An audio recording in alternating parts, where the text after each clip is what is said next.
Greetings once again, everyone. Sage, who's supposed to be in this week's in this series in her portrait, is now settled herself by the window ledge, and I can't extricate her. So she's not joining us just yet. She might come and say hi just later on. So yet another kitty portrait, and this time it's Sage, of course. And it's kind of around her first birthday. And around the time that I actually received Sage and her adopted sister Fynn. So Sage was born a couple of weeks before Fynn, and that was at month end. So she's probably already 1 years old already. So in the last week or so. In any case, I thought it's time to do Sage first and then Fynn after. So here we have a little close-up face portrait of Sage, and let's try and see if I can capture. I've already done, as you can perhaps see, I've already done a skeleton sketch to get the right proportions of her facial characteristics, etc. Which are obviously critical, because then for me it doesn't look like her. Anyway, so I've already just fairly rudimentarily sketched that out, and yeah, let's take it forward. So do enjoy. Welcome to any new subscribers, and welcome to you if you've just happed upon my channel. And hope you enjoy the proceedings. And if you do enjoy what you see, then please subscribe, hit the like button, the bell icon for notifications of future uploads, and yeah, share please, and by all means comment. I always will respond to any comments, and I always appreciate your feedback and just conversation. So let's have at it then, shall we? Sage, you're going to stay there? Or are you going to come and say hello?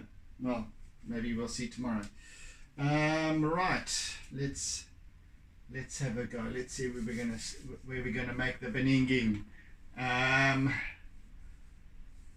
Let's see now. Right. I think it's a bit of charcoal that is required.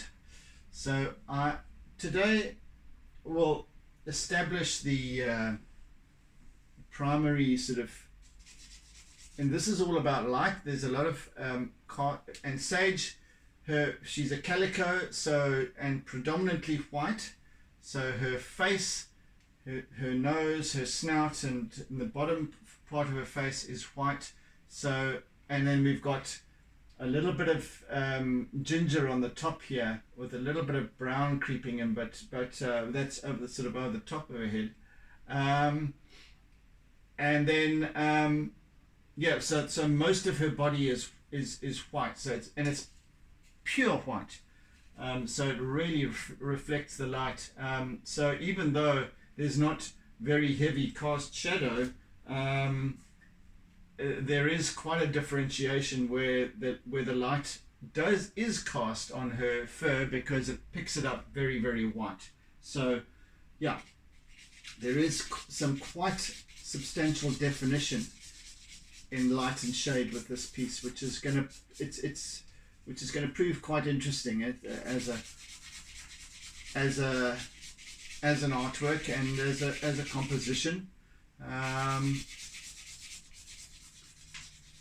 Although not too heavy. I don't want to be heavy-handed with my charcoal.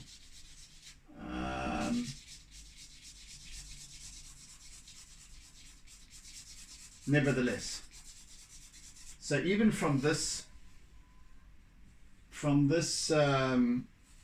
early stage, I am paying attention to the direction of her fur, because obviously it takes a certain form.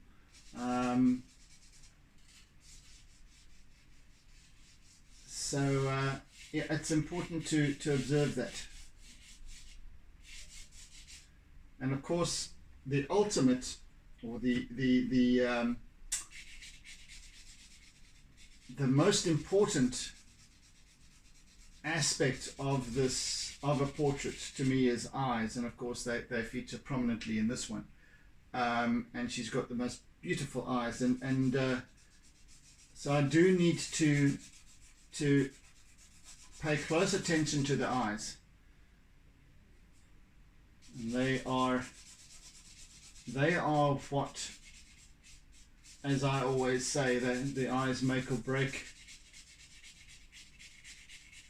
a portrait. Very, very important.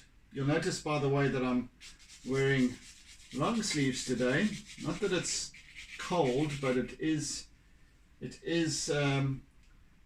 decidedly more nippy than it has been, and of course in the southern hemisphere spring is sprung, and yeah, so it's quite a bit nippier than it has been, especially, yeah, well, I when I say nippy, I mean, 22 degrees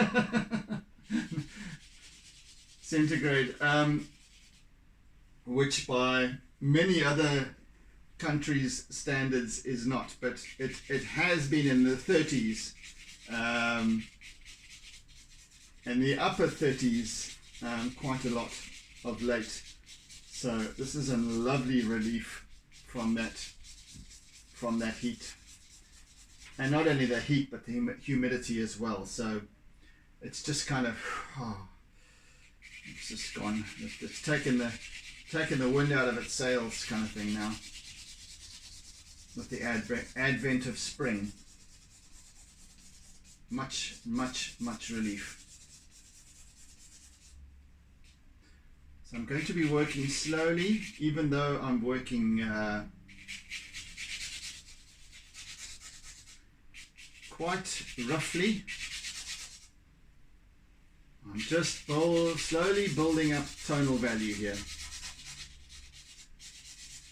in the same way as I did with the previous portrait with KitKat. But I need to be a little bit more subtle in this one, because because most of this is white, white fur, so there's a much more subtle balance of shade.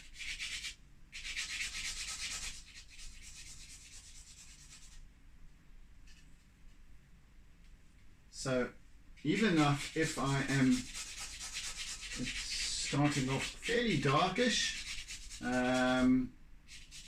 as you'll see, I will then begin to mellow it out. I will blend it a little bit, tone it out, so that we have the right kind of balance of light and shade.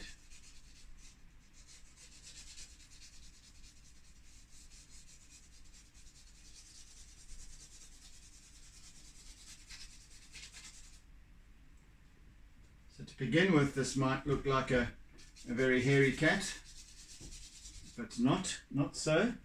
Sage has shortish fur. Oh, here she comes. Here she comes to say hello to everyone. Are you coming to say hello? Here we go. Sage has come to say hello. Pose for your portrait. Oh, there. You're just going to hang there. Oh, well, there we go, Sage. Here she is. A pretty little girl. A pretty little birthday girl. Birth week girl. Hey, Sage. Look at the camera. Go back there. Oh, she doesn't want to. Okay. There we go then. Wherever you want to go, you can play to your heart's content. Yeah, so she's got, as you can see, she's got fairly short fur, but very soft.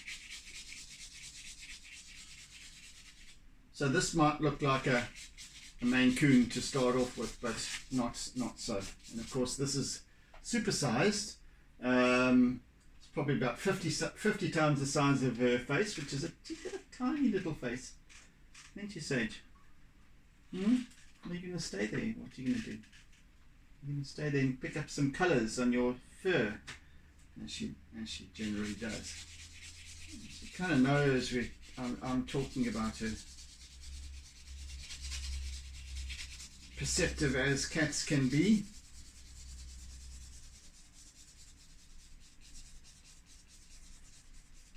KitKat has gone AWOL again, as he's prone to do of late. Pain in the arse. Okay, bye, Sage.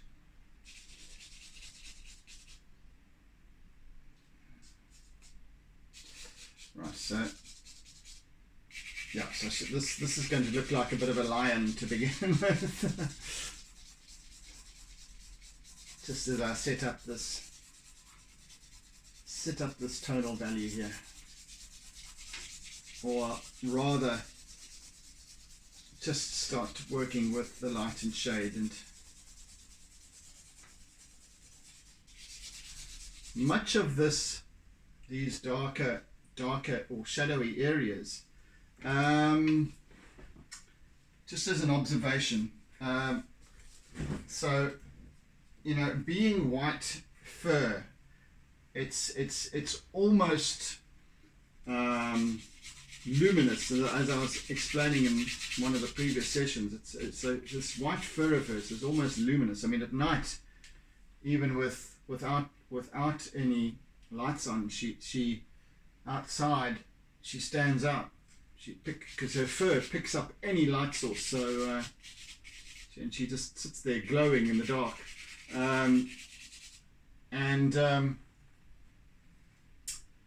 So even in the cast shadow aspect of her face, there's going to be light. There's going to be even cast light. So basically, what I'm going to be doing, number one, I'm going to be toning down this charcoal work here, which is just my basis, my foundation. I'm going to be bring in the cool colors, blue and lilac, into these shadow areas. And as I explained in previous sessions, as a rule of thumb, one normally finds your cool colors in the shadow aspects of any be it landscape, portrait, whatever it is. Generally the shade areas are represented with cool colors, and where the cast light is, there is the use of warmer colors. So we'll apply those principles in this piece as well.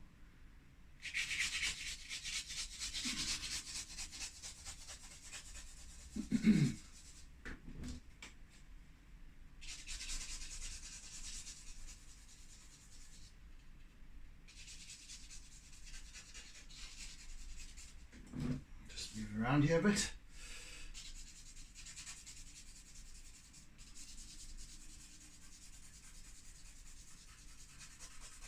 Yeah, so it looks like she's getting a bit of a lion's mane, but not so.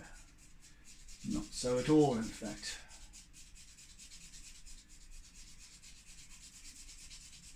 And today I shall be working with a bit of white as well during this session.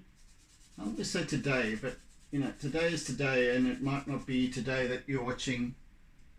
It might not be this day, which is a Wednesday, that you're actually watching this.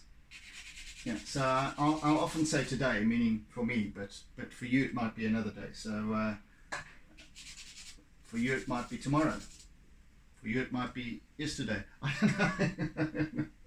don't know. But yeah, I'm confusing myself here, as you can tell.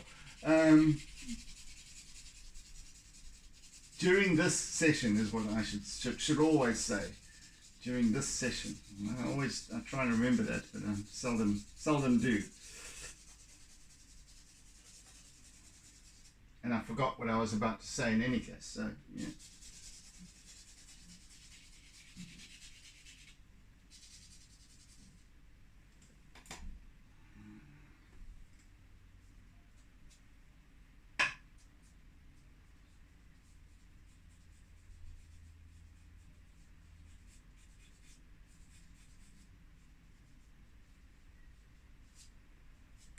So Sage has got these beautifully delicate features. She's a really girly cat, is Sage. Well, she's actually a little bit of a tomboy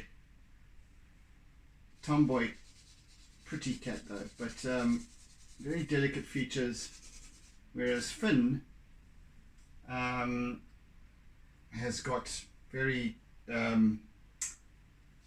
she's quite butch, even though she's got the most gentlest of hearts. Sage can be a bit prissy,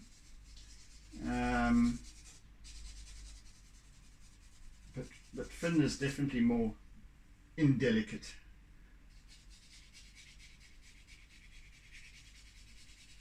And she's strongly built. Sage is very slender at this stage anyway. She's still only a year old, but very slender of build, very narrow, tall, long long tail, like a little marsupial. Yeah. So yeah, I'm going to try and pick up on that delicacy in this piece.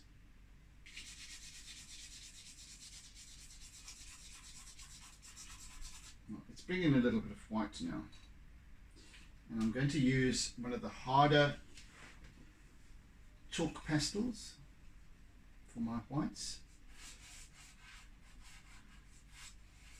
So there's this upward light on her chin, and then this top of her snout here is going to be, I'm just going to be marking out the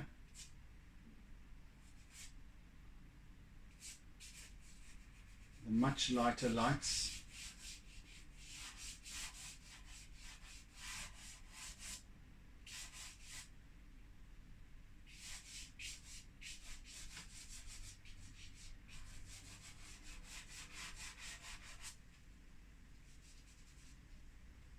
Early stages.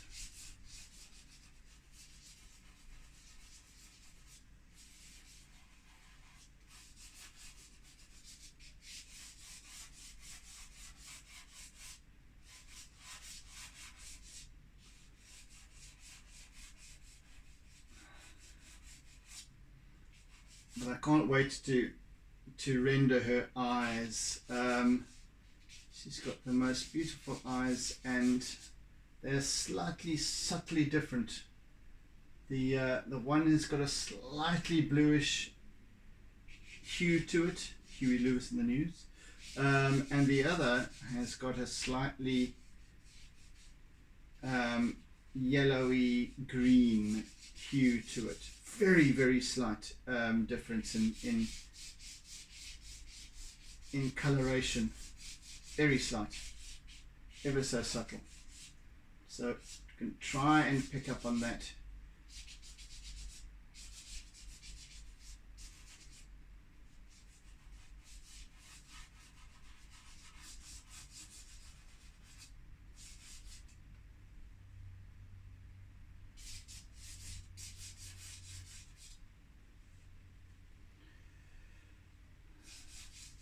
And then she's got this funny little mark on her left hand side of her nose, a little black, little dark mark. That's also a very recognizable characteristic for her, if not if not for the likes of you watching. So it might appear to be a blemish on the artwork, but it's actually one of her characteristic blemishes.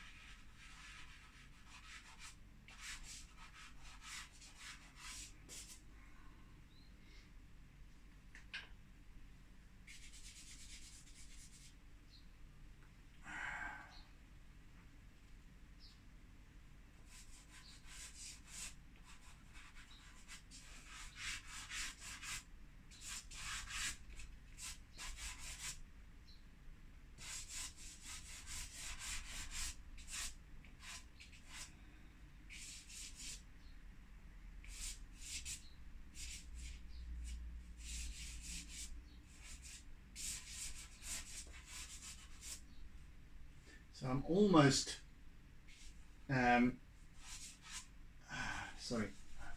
almost just blocking this color out as I work.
In fact, a lot of the work that I'm going to be doing in the white, besides the extreme highlights, which I'm not going to use as with some previous pieces, I use acrylic. I don't think it's necessary with this, but I'm going to be using the different the makeup of the different materials that I'm using, or mediums that I'm using,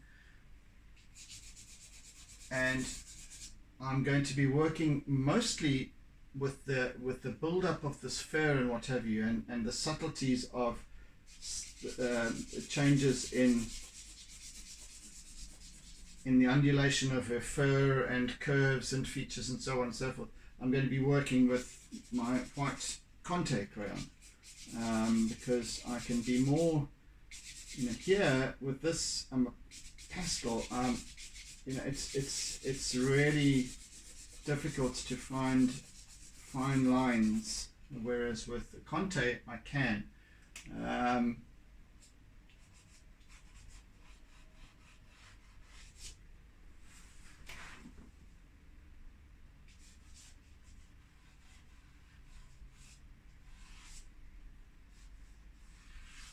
And then her ears stretch out, of course, across the beyond the extremities of the paper subject area. Right, let's work a little bit more with our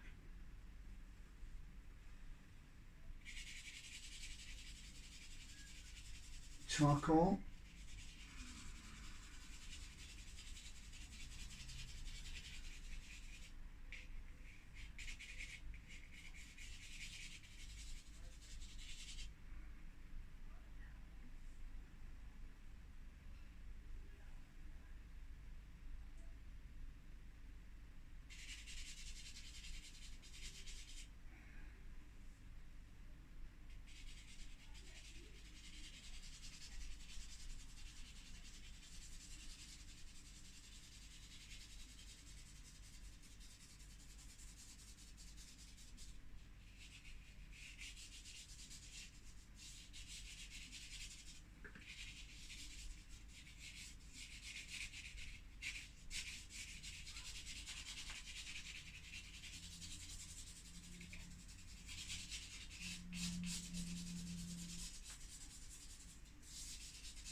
Yeah, so just smoothing out, blending a little bit, softening the darkness of this charcoal as I go.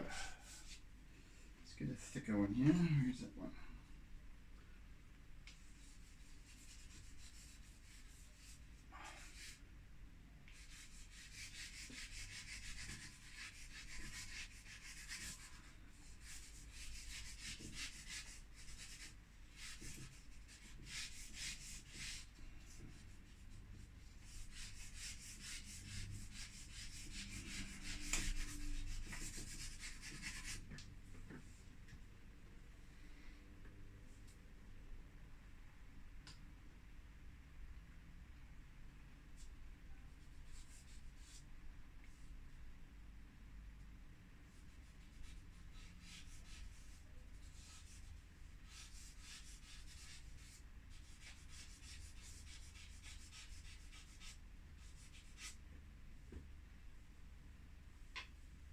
So, contrary to the norm, with my reference sketch, I spent quite a bit of time with it. Normally I spend 15 minutes or less even on a reference sketch. But this time I spent quite a significant amount of time, or at least an hour, I think, to work it up. Because I wanted to be as close to possible as what the final would turn out like, because I want to refer to specific colors and what have you, especially in the eyes, the nose. There's subtleties of that I want to have as reference with me. So yeah.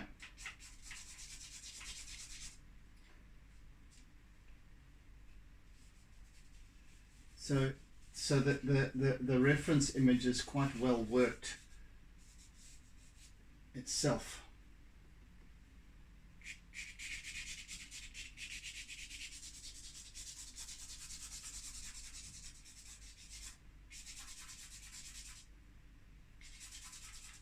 This preliminary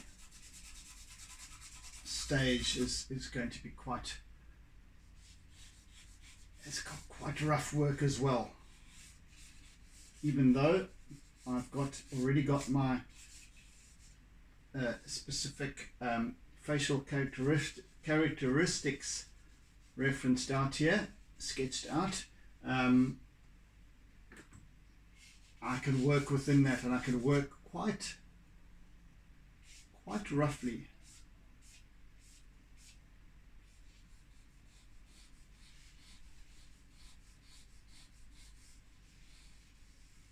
And she might appear to be, these eyes are going to be quite vicious looking, and because I'm working just in the charcoal layer,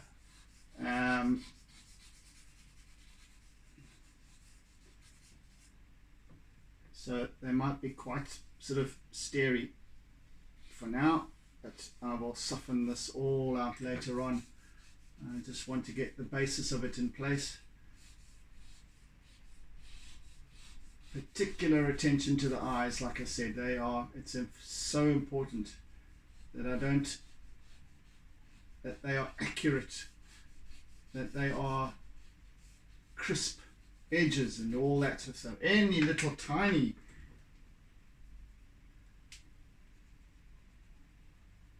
wandering off that will change the characteristics of her eyes dramatically. So I don't want that.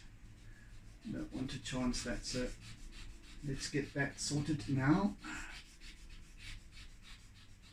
And I'll work with my a little bit on the darks of the eyes with my black Conte, not necessarily compressed charcoal because it might be a bit too much dark. I'll see, but because there is some very subtle line work, dark line work here that I want to observe, of course.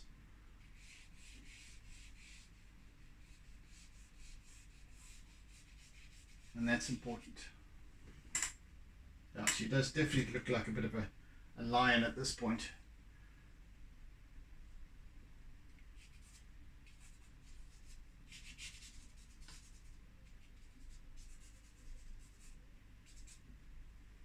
Not sure where that line goes, but anyway.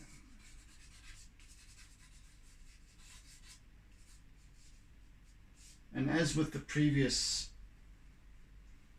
artwork, the previous portrait of KitKat, I am more than likely going to have to do some extra work outside of the recording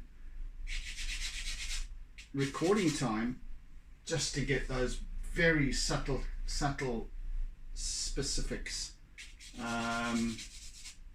But anyway, I might not actually with this one. I learned quite a lot from the last one in terms of that. So, but what I might do, because normally what I do is when I complete each session, I don't each recording, each video, I don't come back to it until the next one. But I might just have a sit after recording this session. And just tweak a few things and then do a little bit more shading where necessary, etc., in preparation for the next session. So we'll see. So it's all a learning curve for me as well. This because I have done many portraits in the past, of course, and I'm quite okay with it. But I have. This is the first time that I'm doing it, doing a portrait, well, this and with KitKats, on my YouTube channel or in these my Artsy Musings sessions. So it's kind of a learning curve for me in terms of how it all works. Normally I just sit and I have my reference images and all of that at hand, and I can stop and go as I please. But here I'm trying to put together a cohesive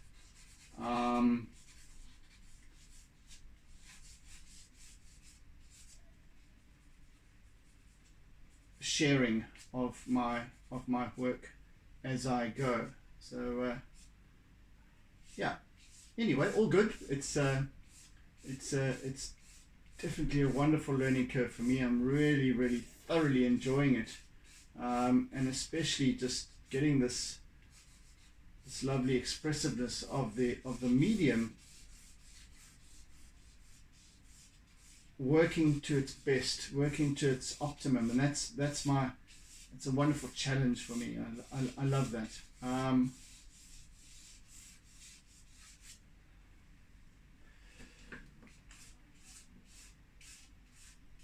Yeah, as I said, the subtle changes in color, in hue, and in the lighting within the eyes is going to be critically important, or is critically important, should I say. All of the little subtleties and variations really stand out. And they stand out whether they're right, and they stand out when they're wrong as well. So it's of vital importance to get them right.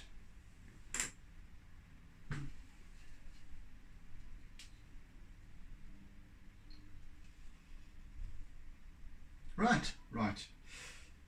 So 5, 6, 7, 8 or 9 minutes left for today's session, and we've made really good progress, I'm happy to say.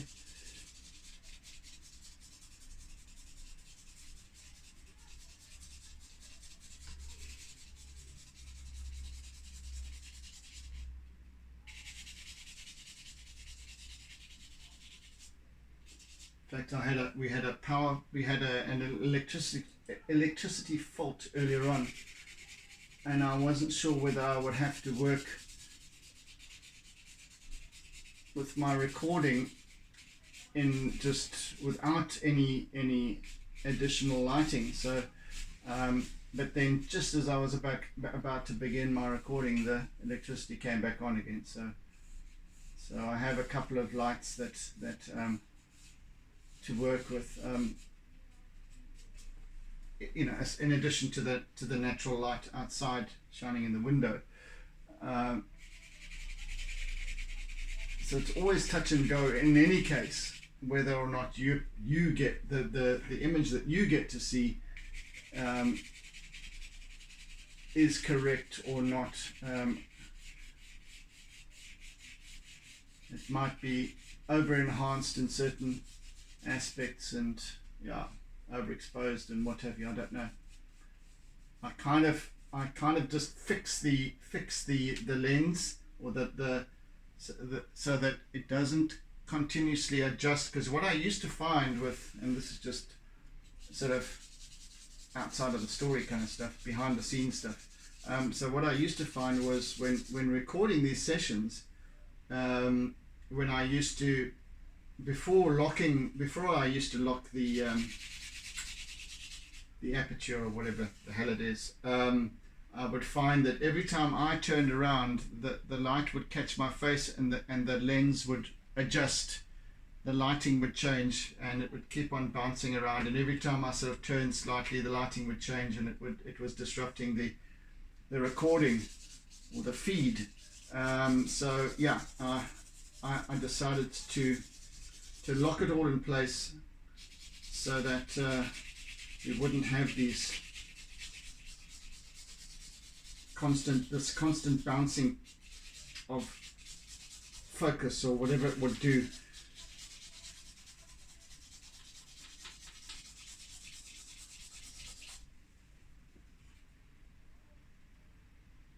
Yeah, so these eyes need a lot of work, and a lot of the tonal value will also come. I'm just, as I said, this is just about setting it up, setting up the light and shade, etc. Working with those subtleties, and then I will use color. I'm talking about in the eyes. I will use the dark olives, the deep blues, etc. The lighter yellows and greens and blues to create that balance of light and shade. Quite a lot goes into these things. It's much more than actually meets the eye, and it's especially with with a seascape, for example. I've got such a lot of leeway in terms of expression, but with a portrait, and this is why I really admire the really good portrait artists, with their and especially those who take on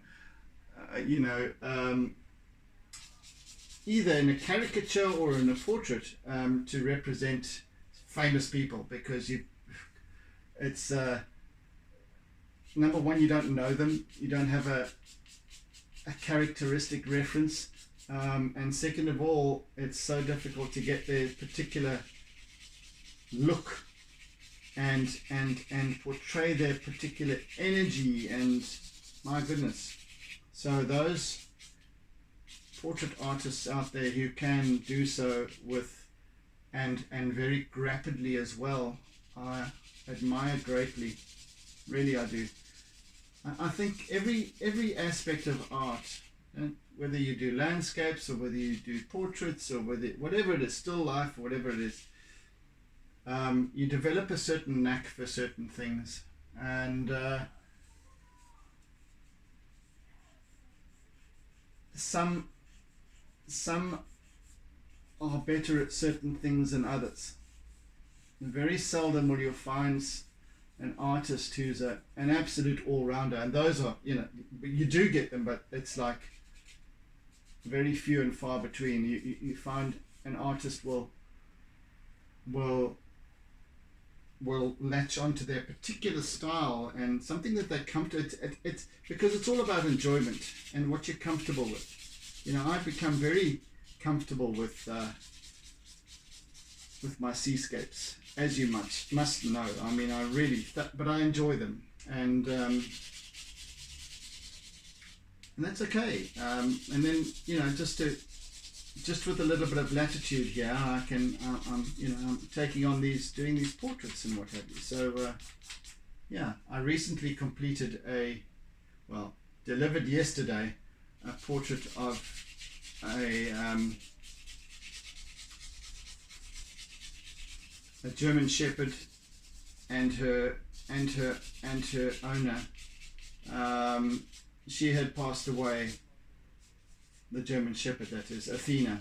She had passed away on the 30th of March last year, a year ago, and something to do with a complication after giving birth,